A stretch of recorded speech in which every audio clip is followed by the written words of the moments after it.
The Stinson L-5 Sentinel was a light observation aircraft used by the United States Army Air Forces and other Allied forces during World War II. It was a low-wing monoplane with a metal fuselage and fabric-covered wings and tail.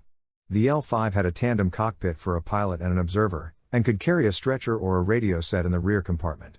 The L-5 was powered by a 6-cylinder Lycoming 0435 engine that gave it a top speed of 130 miles per hour and a range of 375 miles.